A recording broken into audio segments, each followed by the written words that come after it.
The David Pakman Show at davidpakman.com.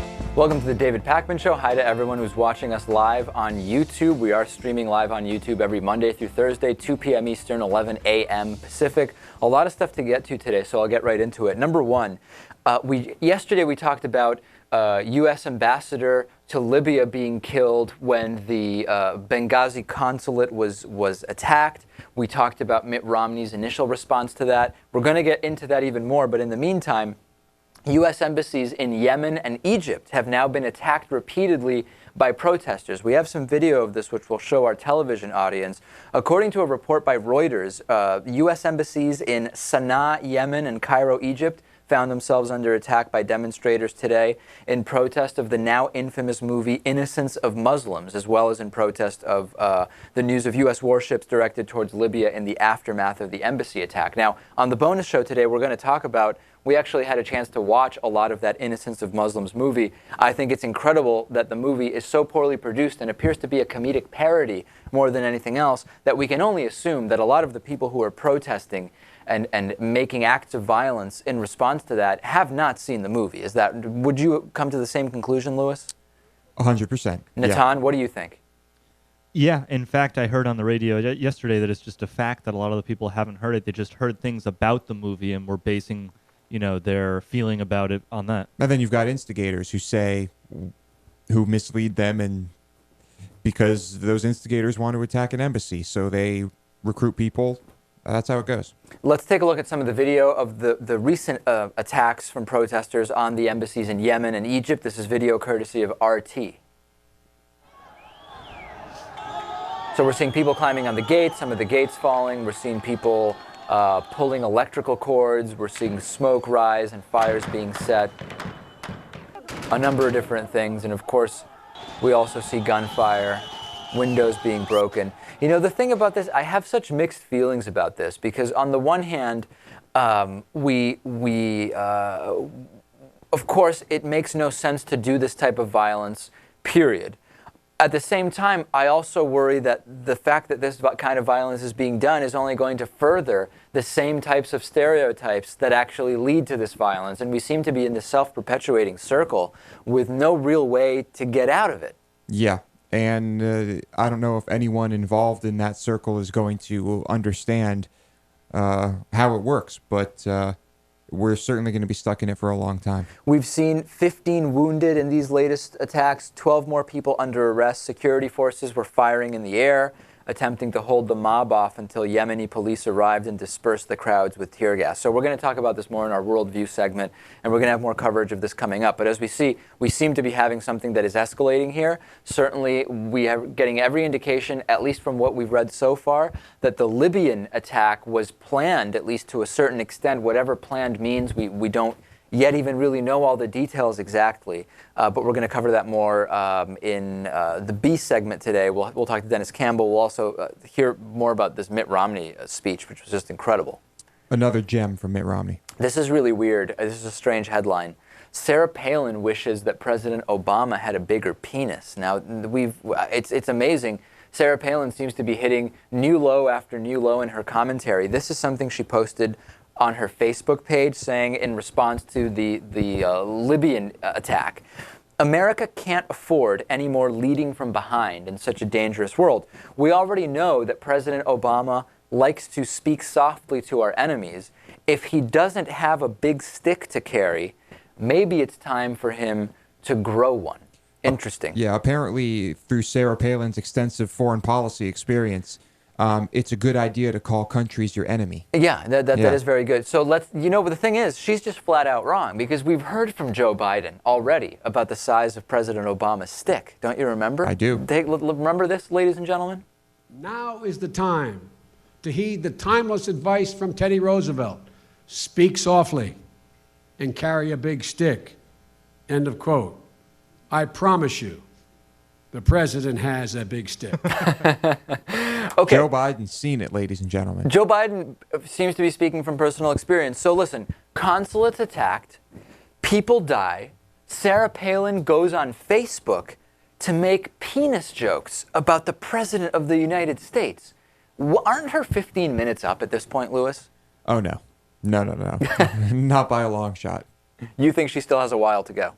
Oh yeah, well, she'll be in the spotlight for forever now. I mean, she's basically immortalized herself as VP candidate, right? Where's she going to go? I guess. She's not going to go back to Alaska. How do people like this disappear from the spotlight, Natan? I mean, Sarah Palin is kind of a new political animal in a sense. It seems like the more we would like her not to be in the public arena, the more likely it is she's going to be in it. I'd say she's going to have a good 15 years, not 15 minutes. Controversial billboard messages about President Obama likening him to Osama bin Laden are now making their way onto bumper stickers. So this is incredible. This is a billboard that started in North Texas, okay? And it gained a lot of national attention because it was an election message. And the message that it says, and we have the billboard up here, is it's a picture of some Navy SEALs. And it says, the Navy SEALs removed the threat to America.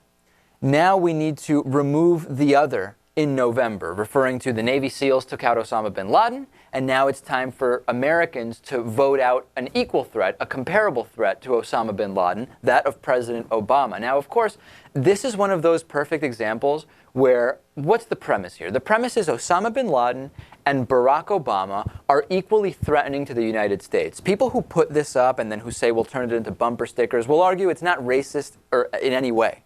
But we know that it is. We know that it is, Louis, because we know that the movement exists to claim that President Obama is a Muslim. We know that the movement exists of going out there and repeating over and over again Barack Hussein Obama, President Hussein, Ann Coulter, and everybody doing it. This is racist, isn't it? There are racist undertones. Also, this billboard makes it seem like the Navy SEALs want to get Obama out of office, That's too. the other thing. Like, there's this broad idea that it's the Navy SEALs who took out bin Laden, and it's the Navy SEAls who consider President Obama to be like bin Laden. And hey, how can you argue with the Navy SEAls? They know their stuff, right? What we really need is members of the military, including ideally Navy SEAls, to come out and say, not even make a pro-Obama statement, simply to say, a statement of neutrality. A statement of neutrality. We operate under the direction of the military hierarchy, which is headed by the commander-in-chief, which was President Obama at the time that raid on Osama bin Laden was executed. And to use us to make a political statement about how people should vote is disgusting and despicable. It doesn't have to be a message of support of President Obama. And frankly, I don't care if the Navy SEALs support President Obama. They did what President Obama ordered. And they shouldn't be used politically with despicable billboards like this. I mean, Natan, Right. am I off on this? Neutrality is what we want. I would say that that's the ideal way to go. Yeah. Anything you want to add on that, Louis? No, I don't think so. That would be the right thing to do. If you're the Republican Party right now, the last thing you want is to be caught in weird statements that make it seem like you are, of course, misogynistic and don't believe that women are equal to men. That's just the thing you want to stay away from. Why? Because the Republican Party is operating at such a deficit when it comes to public opinion from women and female voters. So what does Ohio Governor John Kasich do? He goes out and he gives a speech where he says, all of our wives, Paul Ryan's wife, my wife, the wives are home doing stuff like laundry while we're out doing the politics. Take a look at this. This is at a Mitt Romney rally. Disgusting stuff. You know, Jane Portman, Karen Kasich, and Jana Ryan, they operate an awful lot of the time in the shadows. It's not easy to be a spouse of an elected official. Right.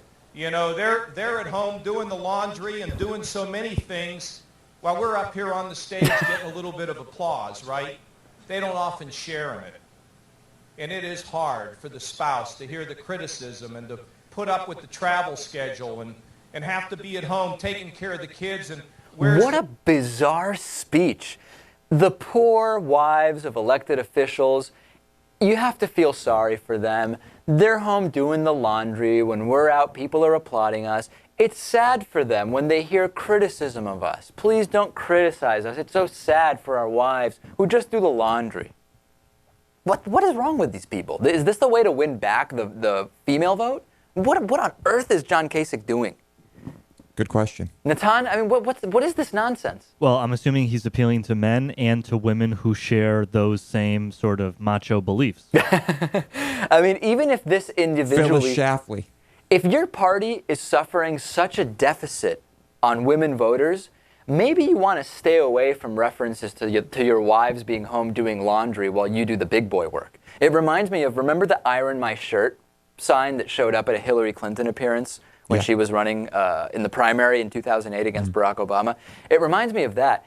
But you know what? Maybe I should actually be saying thank you to Governor Kasich for reiterating and confirming what the Republican Party is all about, because it's really epitomized by that little rally speech that he gave. Yeah, I think there needs to be a new strategy here for winning over women voters. Well, hopefully their wives are developing their own strategy, which is they're home not doing the laundry but planning to vote against their husbands and their Republican friends. I don't know if that's going to happen. No, it may not, but that would be nice.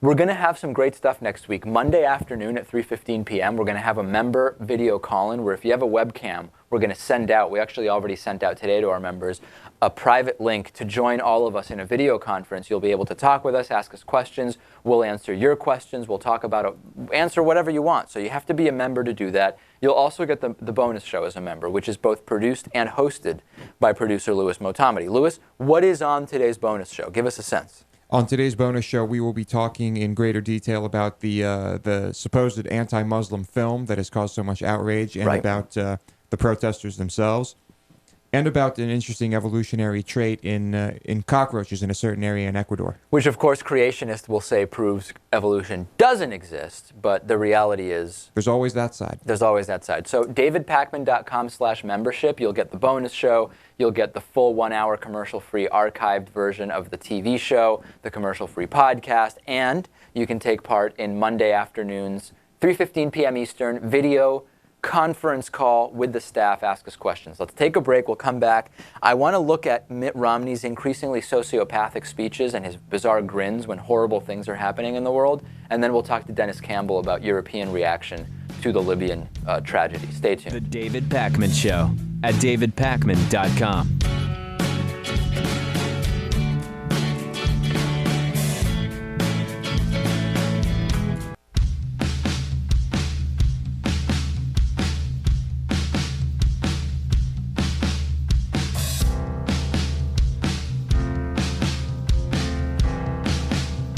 Welcome back to the David Pakman Show. Today's new member of the day is made possible in part by liberalbias.com. Which would you rather trust, statistics and facts or conservative values? I know what I think, Louis. You can find out more at liberalbias.com.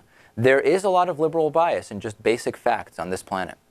Yes, true. Today's new member of the day, Jose Loyola. It's great to have Jose aboard, as well as all new David Pakman Show members. Every single member, Louis, hugely important because, as we say, we're mostly funded by individual memberships, not by big oil companies and evil corporations. Well, I can't even tell you how many oil companies we've shut down. Really just one. Yeah, that's true. But that's still more than none. It's probably will be bigger than the sum of all companies that try to offer us money over the entire course of our existence. Well, let's not go that far. Okay. Louis having a little bit of a It'd pessimistic be close, view. Yeah, I think it'll be okay. All right. Thank you, though, Louis. Congratulations. Yeah. Sociopathic Mitt Romney. So Mitt Romney, if you saw his little speech, his press conference relating to the embassy tragedies in Libya, you might have been a little bit surprised that he was grinning like an idiot through the entire thing. What's so funny about people being killed in Libya and really politicizing it? And to me, the combination of how he, in a completely reality-free, fact-free way, criticized all sorts of weird stuff that just didn't even exist, that had nothing to do with President Obama, and then smirked through the whole thing, and interestingly was caught by Associated Press photojournalist Charles Darapak walking off the stage smiling. I think that there's something very, very wrong with Mitt Romney here. Now, for comparison, this is a little bit of video and audio of President Obama talking about reacting to the U.S. ambassador's death in Benghazi, and you'll see this is a somber situation. This is a sad situation. It's not something you grin about. Not at all. This is President Obama. The United States condemns in the strongest terms this outrageous and shocking attack. We're working with the government of Libya to secure our diplomats. I've also directed my administration to increase our security at diplomatic posts around the world. Okay, so there's President Obama.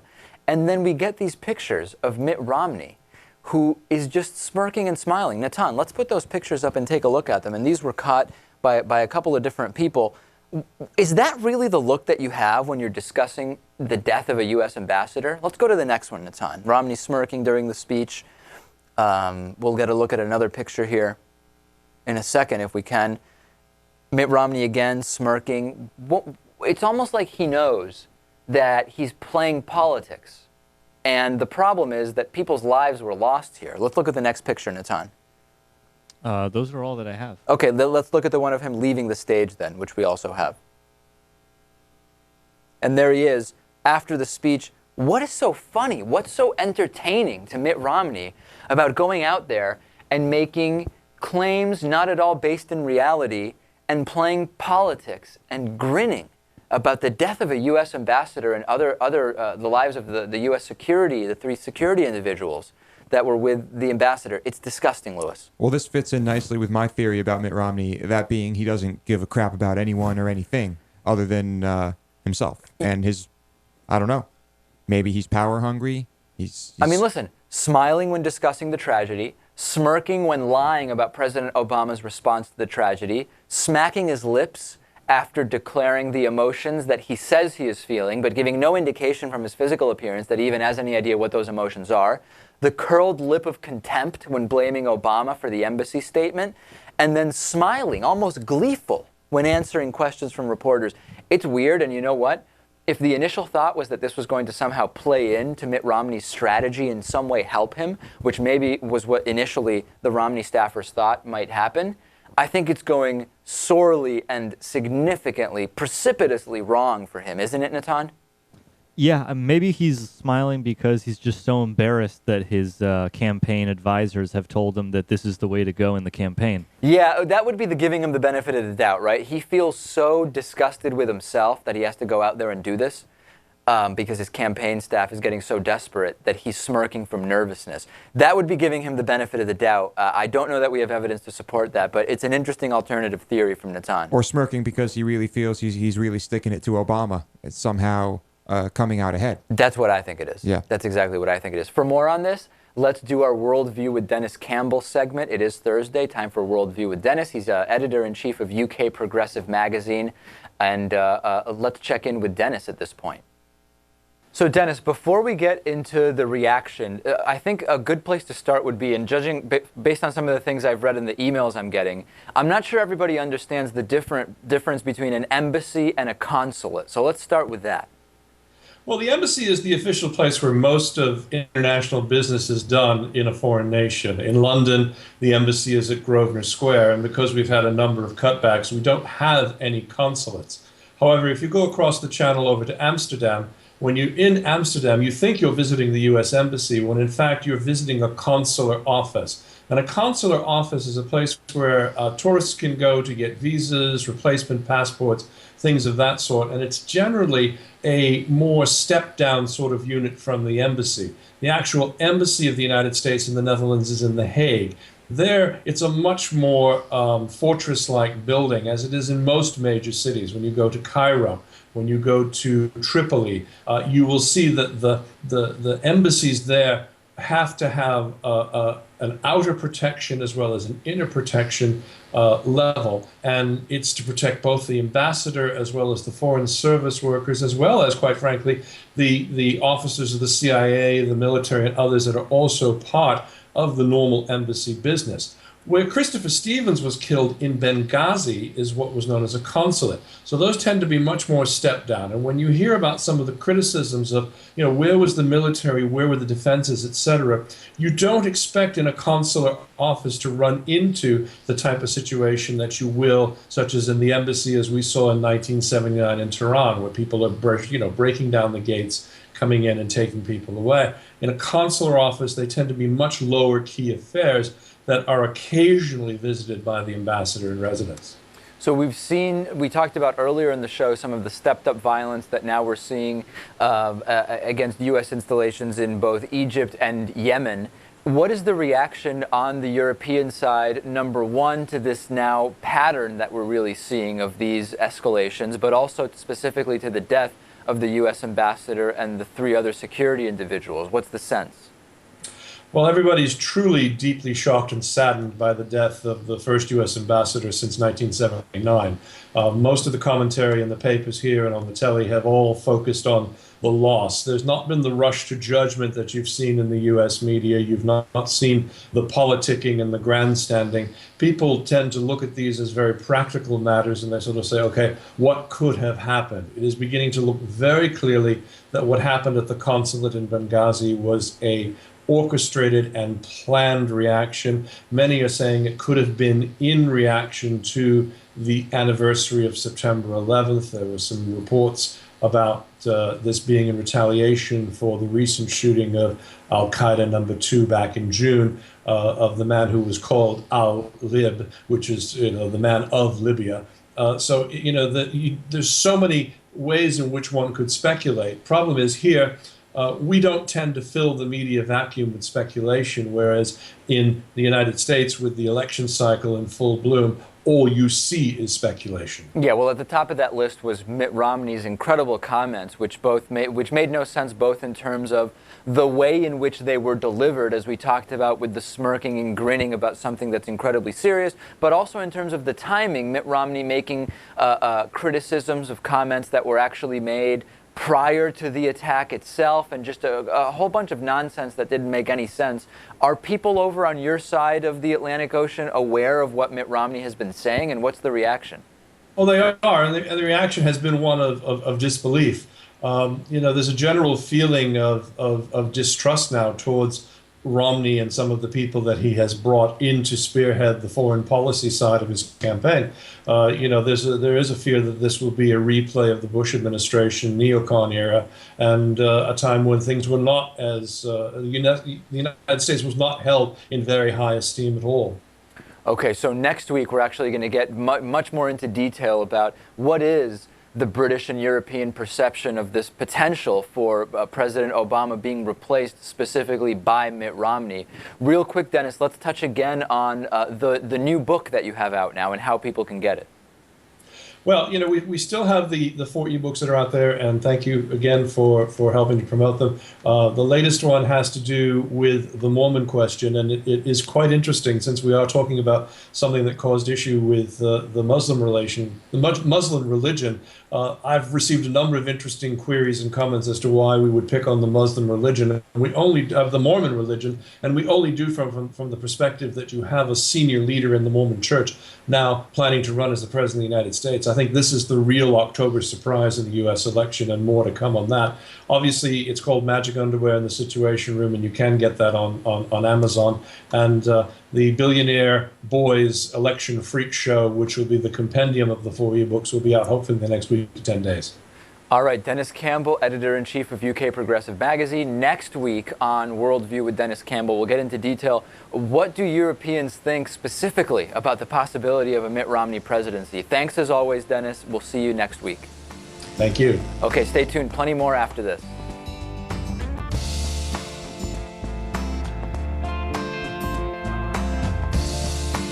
The David Pakman Show at davidpakman.com.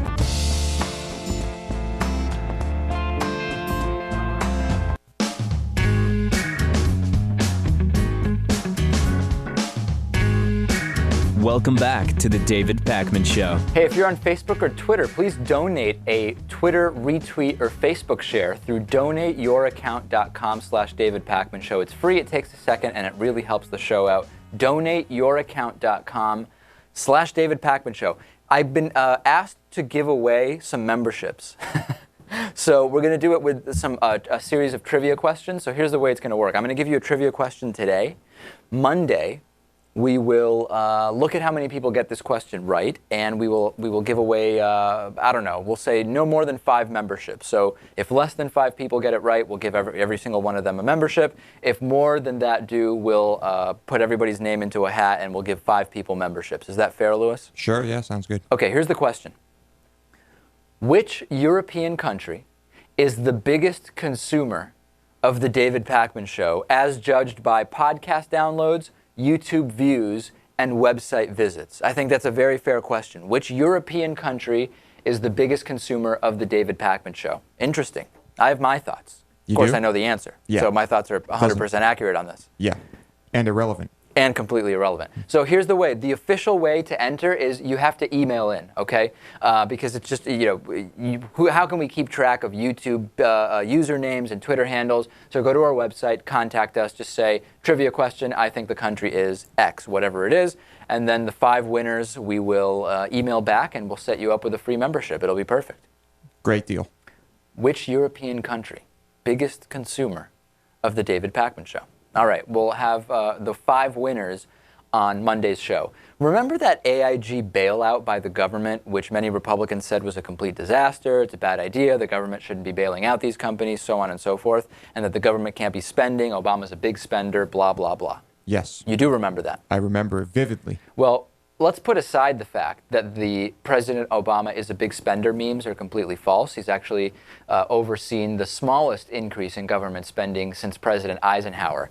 Let's throw that completely out, Lewis, for a second. The AIG bailout, we've now learned, has earned the country, the government, another $2.7 billion. The Treasury Department says it has received an additional $2.7 billion from the sale of AIG stock. The sale came one day after the government reported a profit on its 4-year investment in the bailed out financial firm. Treasury says the banks underwriting the sale have exercised their option to buy 83 million additional shares at $32.50. Together with Monday's $18 billion in stock sales, Treasury says the government has recovered about $197 billion from the company. That covers the initial investment of the $182.3 billion, plus a return now of $15.1 billion to taxpayers. That means that after this sale, the government's stake in AIG is less than 16%. At the height of the crisis, they held 53.4% of AIG. They have reduced that incredibly, returned more and more control of that company to those outside of the government, which is, of course, a big concern for the American right wing. Pretty nice profit, I must say, to the government. Yeah, what a lot of people don't know about the financial bailouts and the bailout of the automotive industry is that basically all of the money is slated to be returned to the government based on the continued success of those companies. And with AIG, we've already broken even and gone above and beyond that. Right. The other thing is, what if we divided up that profit, just the profit, to everyone that paid their taxes in the last 4 years? If you paid or filed your taxes, you get a piece of that pie. I guarantee that would spur economic growth if you actually distribute it in a way where you are giving it to people who need that money, because as we know, the same way that when you cut taxes for the very rich, they don't spend that money. If you actually were to take this profit, ladies and gentlemen, and do a fair tax cut for people who need the money, that is stimulative spending. Those people are going to spend that money and put it right back to work in the economy. Yes. Is that or gonna we happen? could maybe fund the military budget for 36 hours. Yeah. Or just throw it all into some failed military research project. Yeah, that's always a good idea. Right. But Lewis, you got to have a lot of failures in research before you get the successes. I don't know if that's 100% true. Oh, I think it is. Maybe. You can have a research program where everything you research is a success. It depends on how careful you are about picking things to research and how many things you research. This is silly, isn't it, Natan? If in research, you're going to try things that don't work. Yeah. Very good. Well, doesn't mean you can't have a good success rate. Okay. This is a really weird story. A drunken man named Joshua Shelton, 21 years old, of Del Mar, Maryland, turned off the power at a poultry farm, and he caused the death of 70,000 chickens. You've never done this, have you, Lewis? I don't think I've caused the death of even one chicken. I've eaten dead chickens, but... Right, they were already dead. They were already dead. You didn't kill them, yeah. He was wandering around a poultry farm in Maryland in a drunken stupor, and he turned off the power to 3 chicken houses, and it caused the death of, like I said, about 70,000 chickens. The property owner found the man passed out on the floor of the power control shed, wearing only a t-shirt and boxer shorts, lying in a pool of his own urine. There was also a strong smell of alcohol. Very, very weird. When the guy finally came to, he said the last thing he remembers is being on the property after a concert, but he doesn't know how he ended up in the power control shed. And deputies surmised that the intoxicated state he was in was definitely a factor. Oh, yeah. I would say so. Yeah. The property owner discovered the dead chickens in the morning. So I didn't know this, but these chickens start to die within about 15 minutes if the power is cut off. I don't understand how. Is it that the chickens are so tightly packed that without electrical ventilation systems, they suffocate? I mean, I don't. Why do they die within? It's probably either suffocation or overheating. It's got to be one of those two. The birds were due to be delivered to a local processing plant were valued at 20 grand. Allen Farms was going to process the birds. They estimate the loss at 220,000. That's incredible, actually, those numbers when you look at it. The wholesale cost of those chickens was going to be 20,000. And then the loss for the processing plant, which was going to process them, butcher them and turn them into, saleable chicken. Pink slime. Was, was $220,000. Talk about some serious markup there. Yeah. And there's also, of course, the eggs that they might lay. I mean, I don't know what percentage of those chickens are used for reproductive purposes and a whatnot, lot of questions but, here, yeah. Why wasn't the door locked? That's the main question. Was the power-controlled shed just unlocked? Who knows? Yeah, very weird. Did he even just hit a switch, or did he somehow knock something over? Or? The estimates suggest that he was looking for a light switch and that he turned off the power and killed the 70,000 chickens. Wow. Way to go, buddy. Yeah. All right, the Polish Catholic Church launched a new magazine. It's called Exorcist Monthly. You would think this is a joke or a parody. It's not. Ned Flaherty sent me this information. The official number of exorcists over the last 15 years has gone from 4 to over 120 in the Catholic Church. So now, obviously, you need a very serious magazine about exorcism. Now, this is weird, but the guy on the cover looks like Anthony Hopkins. Isn't it from that movie he made? Is that what's going on here? Isn't this the picture you gave me, Dave? Yeah. Yeah, I'm pretty sure that's Anthony Hopkins. Yeah, I think it is from a movie he made. What else could it be? He's not an exorcist. This is very, very weird. Reporters at the Warsaw press conference were told that the rise in demonic possessions has occurred partly due to the switch from atheist communism to free market capitalism in 1989. Interesting. Fascinating. According to Father Alexander Pasaki. Interesting. He's a professor of philosophy, theology, and a leading demonologist and exorcist. We should have a demonologist on the show. In fact, I think the ideal scenario on the show would be we have a panel discussion with a Catholic demonologist and exorcist, the psychic who came in and did a failed cold reading on Lewis, and David Wynn Miller, who says that the government is using grammar to control people, and it's the trifecta. He's and avoided. Shirley Phelps Roper. What's that, Natan? And Shirley Phelps Roper from the Westboro Baptist Church. And why not also have Shirley Phelps Roper weighing in on it? That would be like an interesting panel discussion. We would have to do like an hour show though, just on that. At least. Yeah. At least. The first 62-page issue of this Polish Exorcist Monthly costs only $3.10. I think I'd rather burn $3.10. But if you're looking to lower your IQ by a few points, please pick up a subscription to Exorcist Monthly. There you go, Lewis. Yeah. Lewis already has, how many subscriptions do you have to it? Like 1,000. I love how they're like trying to glorify it by putting this picture on the cover. Yeah.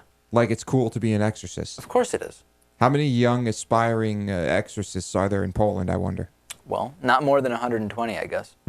No, but this is a general interest magazine. Who wouldn't just want to casually, when you're waiting to go in for your physical, just thumb through the latest exorcism technology? Wonderful.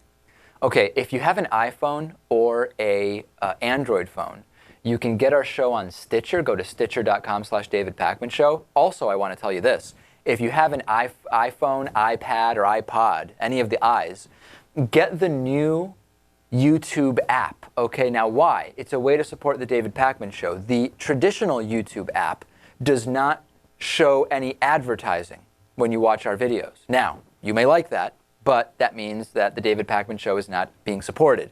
If you get the new YouTube app, you will actually have the with ad version, which I know you might have to sit through 15 seconds of some kind of ad, but you'll be helping to support the David Pakman Show. So I encourage you, get that new iOS YouTube app. Sure. You'll do that, Lewis, won't you? I will. I'll just learn to tune out the ads. There you go. Let's take a break. We'll be back with more after this, including a Hooters restaurant lawsuit for a racist insult on a receipt. Very bizarre. Stay tuned.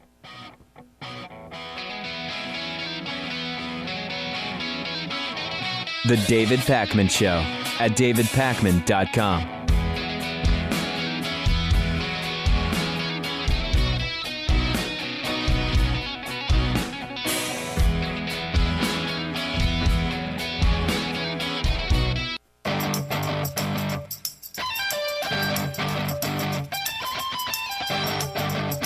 The David Pakman Show at davidpakman.com. Welcome back to the show. The best way to support the David Pakman Show, become a David Pakman Show member. Go to davidpakman.com/membership. Tons of benefits, pennies a day, and keeps us supported by independent sources of funding as opposed to big corporations.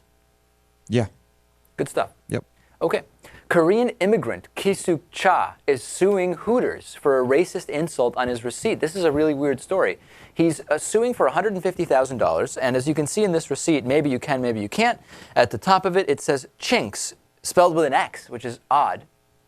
And this was in the middle. This was delivered to him. This receipt was given to him just minutes after he saw a lot of the Hooters girls pointing and laughing at him, apparently. Here's a little bit of an interview with Mr. Cha. Let's take a listen. They're self-described tacky Hooters girls tasked with delivering wings and beer. But one customer is now suing this Fresh Meadows franchise, saying the ladies here served up a lot more than just food. She gave me a receipt, and it said that the word on it. A derogatory term for Asians that was written right here in black and white on his receipt. It accompanied his takeout order back in July. He was so offended, he says he went home, threw out his food, and hired an attorney. Okay, so let's hear what the attorney has to say. I want to hear that. Not what we're all about, especially when we're here in New York City. That woman who typed in the racial slur was a 20-year-old hostess who actually used another employee's ID to place that takeout order. Okay, so there it is.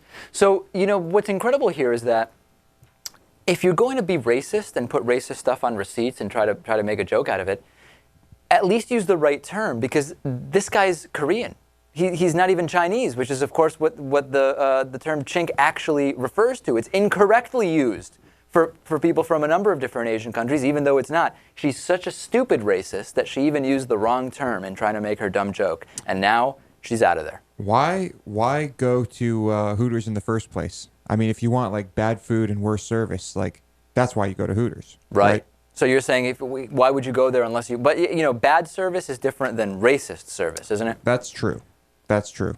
Hooters' attorney said she made a mistake. She was insensitive. For that, the company does not bear responsibility. So I'm getting emails from people saying, listen, I hardly think that $150,000 for what pain and suffering really makes sense here. And then other people saying, no, you know what? This is a big company. And if they can't ensure that there's not such egregious racism going on printed receipts, $150,000 isn't even really that much for them. Which side do you come down on that? This is tough. I really don't know.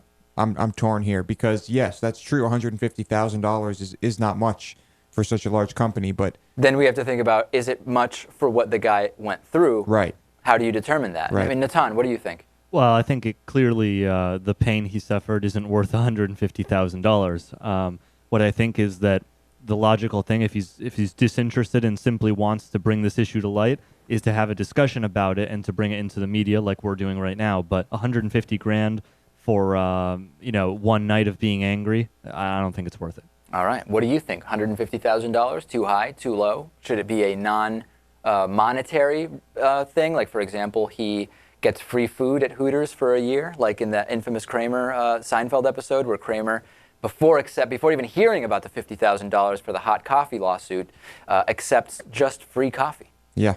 Interesting. Classic. Here's an interesting story. I was the other day. I was at a museum, and this is a museum of contemporary art. I have to be very clear here in my telling of the story because we once on the bonus show used the term modern art when we really meant contemporary art. And member and local artist Perry Huntoon explained to me modern art was early 20th century. Modern art is no longer modern. We're talking about contemporary art. Yeah. You know when you go into a bathroom if you're a man and there's, instead of individual urinals, there's a trough, just kind of like this one that we have in the picture over our shoulders here, where a number of gentlemen line up and urinate in it. Mm-hmm. And you're basically just next to people. Well, at one of these, this museum has kind of avant-garde bathrooms, and you walk in and the first thing you see is a long kind of platform. And it's, this is a really weird story. It's too low to really be a sink, but it's slightly high to kind of be the urinary trough or urination trough, whatever. And so a friend of mine showed up there and he just started urinating in it. And then as he looked down, a guy came out of the actual bathroom stalls and was washing his hands in the motion-activated sink that was there, which there was no spigot. So in his defense, it's not like there was clearly a faucet there where the water comes out of it. It was one of these where it's kind of like built in flush with the wall. You put your hands up and the water starts coming out, and the guy just kind of looks over at him and, obviously wondering why my friend is urinating in the sink. This happens to everybody, though, doesn't it, where you mistake the sink for the urinal? Has never happened to me. Oh. But, yeah, I mean, one of two things was happening. Either he was peeing in the sink or the guy was washing his hands in the urinal. Which is worse? If I have to make the mistake, the last thing I want to do out of those two is be washing my hands in the urinal. That's for sure. Yeah, that's true. We put together this meme. You know the most interesting man in the world memes that go around on the internet? TV director Natan put this one together of my friend, who will remain nameless here because it's a little bit of an embarrassing story. I don't always urinate in public restrooms, but when I do, I always do it in the sink. So, not a mistake you really want to be making. Keep that in mind. If it's a contemporary, avant-garde, or as Lewis would call it, artsy-fartsy.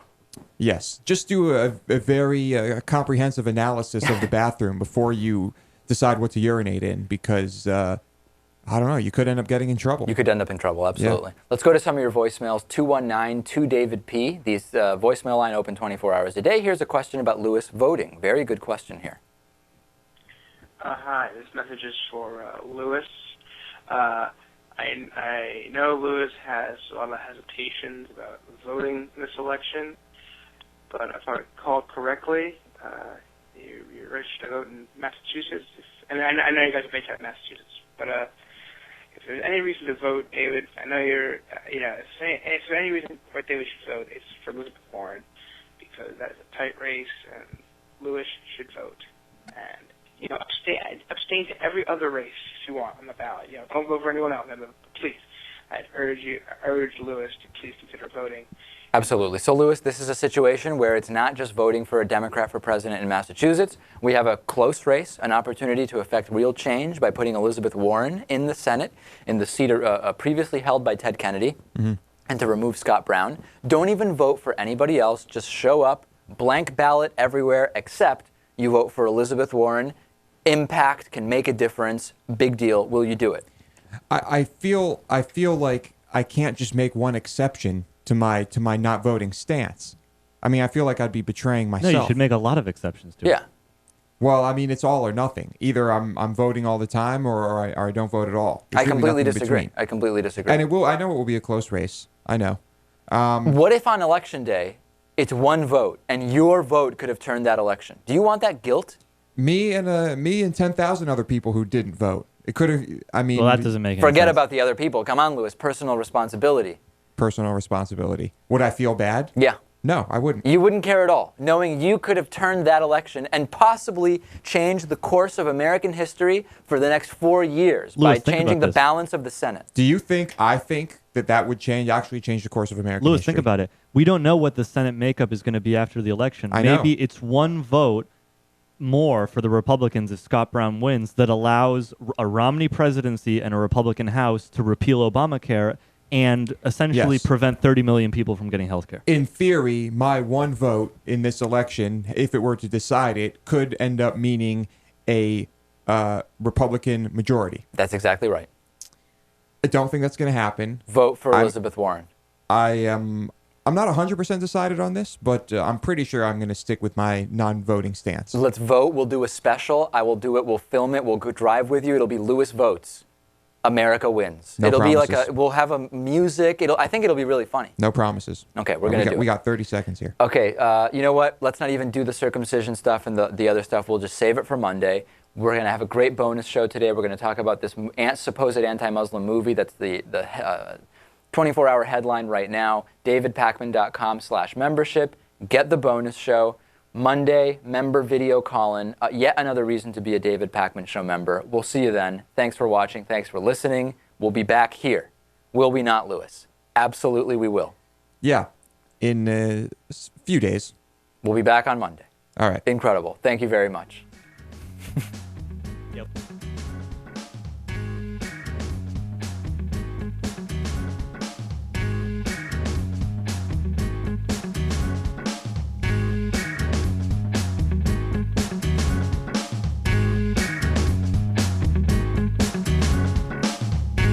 David Pakman Show at davidpakman.com.